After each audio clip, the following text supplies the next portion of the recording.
Bonjour à tous et bon retour sur la chaîne Adventis. Aujourd'hui, je vous emmène dans le deuxième chapitre du road trip en Pologne.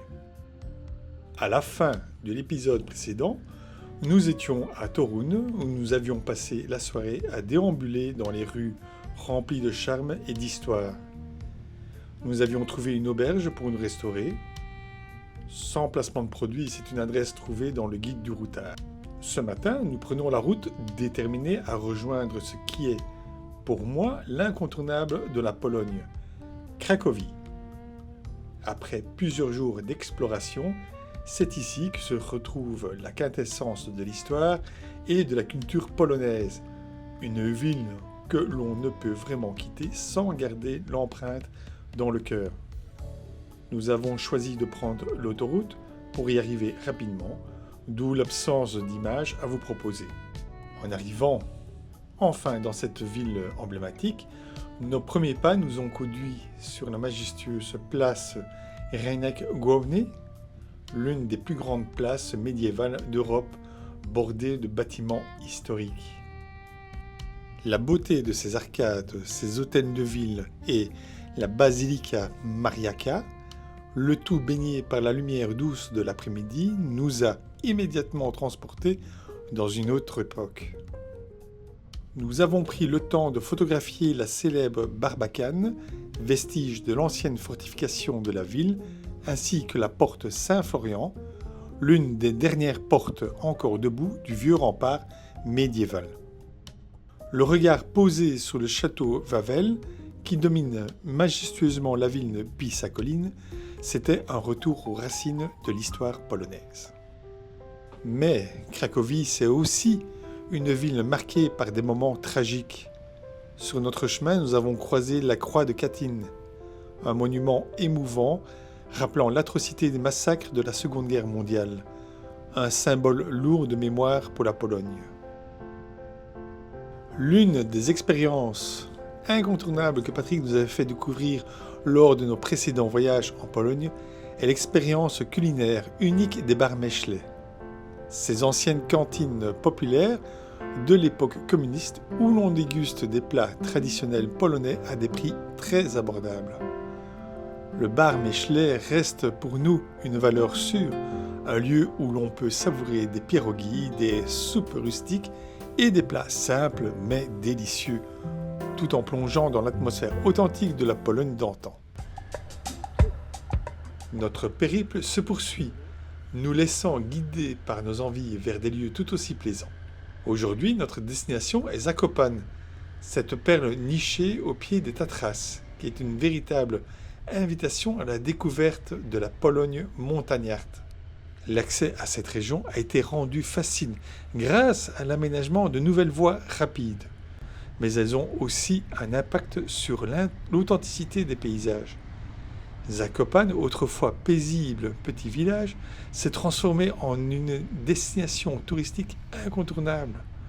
Pourtant, même si le tourisme a pris une place importante, la ville conserve un charme indéniable, avec ses maisons en bois caractéristiques et son ambiance de montagne.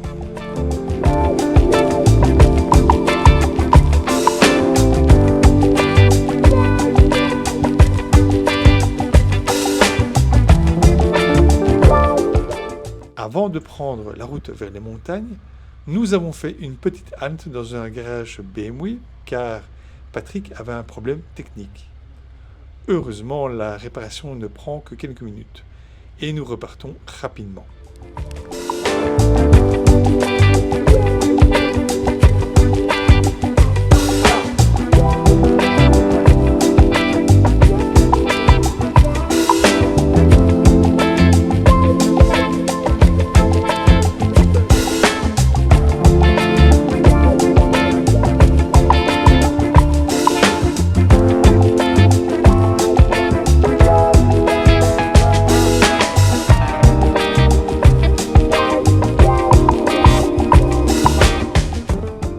En approchant de la région de Zakopane, nous avons décidé de quitter les grandes routes pour explorer les routes secondaires, moins fréquentées et beaucoup plus pittoresques.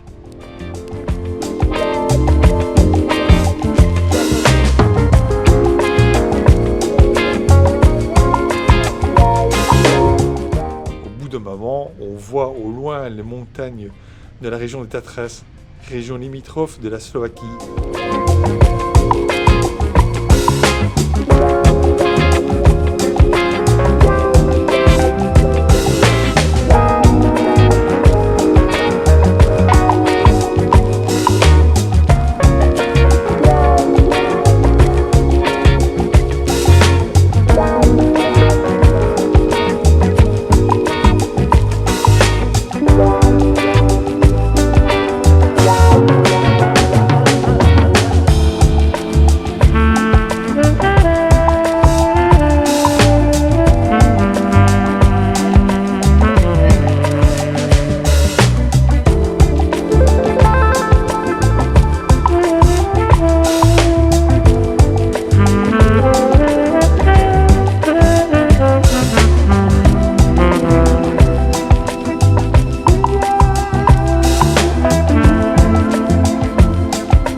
Notre itinéraire nous a conduits à travers les charmants villages de Tcharnet Donaev et Chocholov. Ce dernier, avec ses maisons en rondins de bois traditionnels, nous a particulièrement marqués. Le village semble figé dans le temps, comme un petit musée vivant de l'architecture montagnarde. Ces maisons en bois, avec leurs toits pentus et leurs murs faits de troncs, sont non seulement un exemple de savoir-faire ancestral, mais aussi une revendication de l'identité et des traditions de la région. Chocholov est un véritable havre de tranquillité où l'on peut s'imprégner de l'héritage culturel de cette région. À chaque tournant, la Pologne nous révèle ses contrastes entre modernité et tradition, entre histoire marquée de souffrance et lieux de vie vibrants d'espoir. Ce voyage nous fait découvrir une Pologne complexe, riche, émouvante et pleine de surprises.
Nous avons décidé de rester une nuit de plus à Zakopane, car cette ville, au même titre que Cracovie, a toujours occupé une place spéciale dans nos cœurs. Chaque séjour ici semble nous ramener à l'essence même du voyage. Un lieu où l'on se sent bien, où les paysages, les gens et l'atmosphère nous touchent profondément.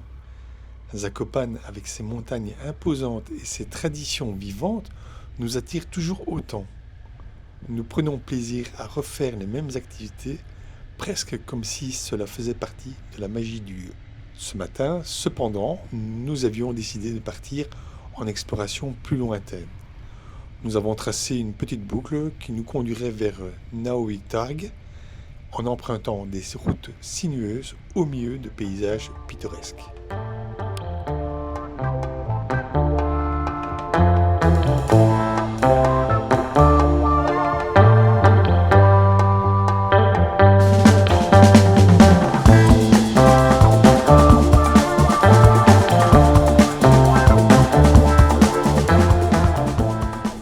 Cette escapade nous a permis de passer près du majestueux château de Churchtyn, un site impressionnant perché sur une colline qui domine le lac Churchtynski.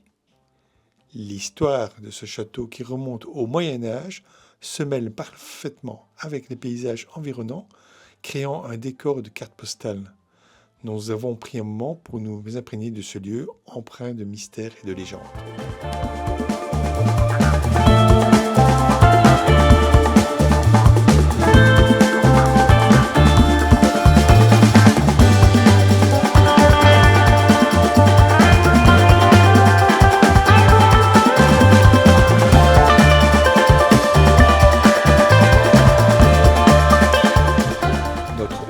Nous a ensuite mené au-delà de la frontière polonaise en direction de la Slovaquie.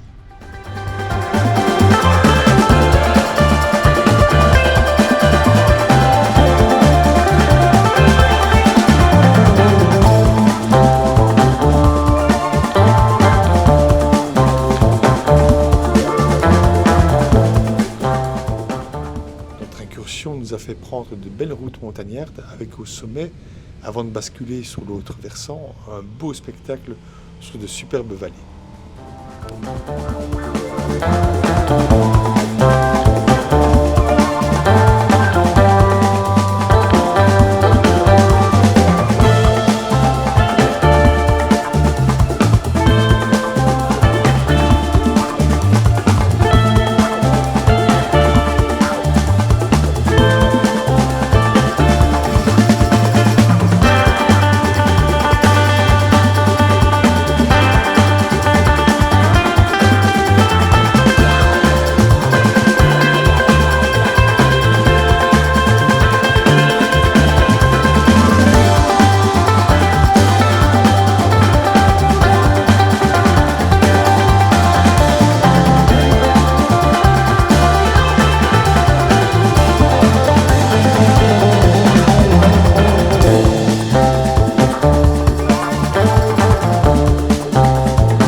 trouver la Pologne à proximité de l'Isia Polona, un endroit calme où l'eau cristalline coule paisiblement, rappelant la frontière invisible mais bien présente entre ces deux pays.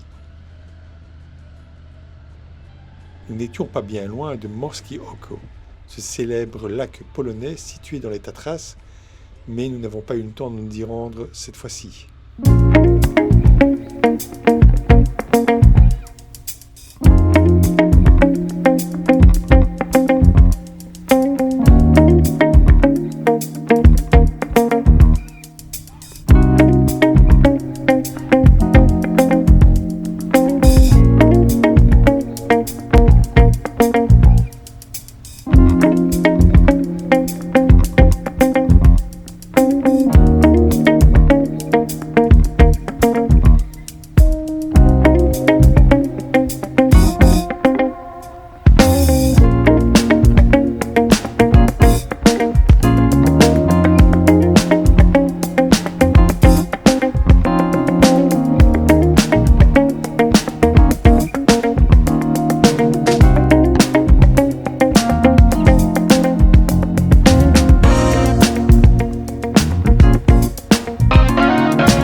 revenant à Zakopane en fin de journée, nous avons eu le temps de flâner dans la ville, de profiter de ces rues animées, de petites boutiques artisanales et des cafés où l'on peut se désaltérer après une journée bien remplie.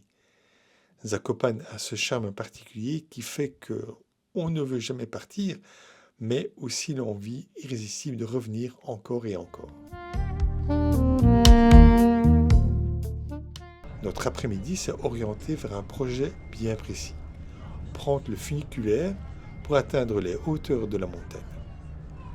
Une fois en haut, la vue qui s'offre à nous est à couper le souffle. Un panorama spectaculaire sous les montagnes Tatras, les vallées verdoyantes et Zakopane elle-même qui s'étend à nos pieds.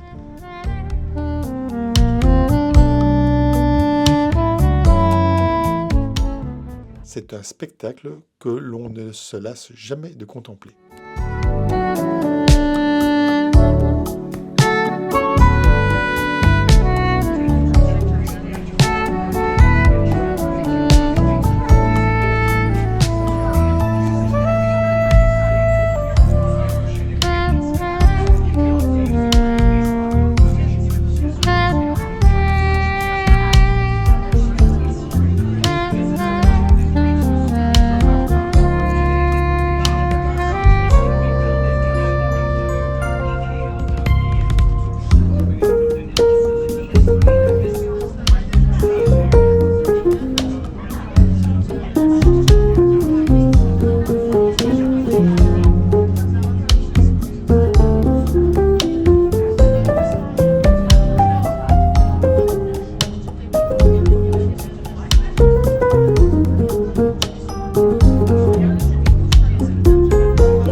L'un des moments incontournables est sans doute de savourer un plat typiquement de la région, montagnard à souhait.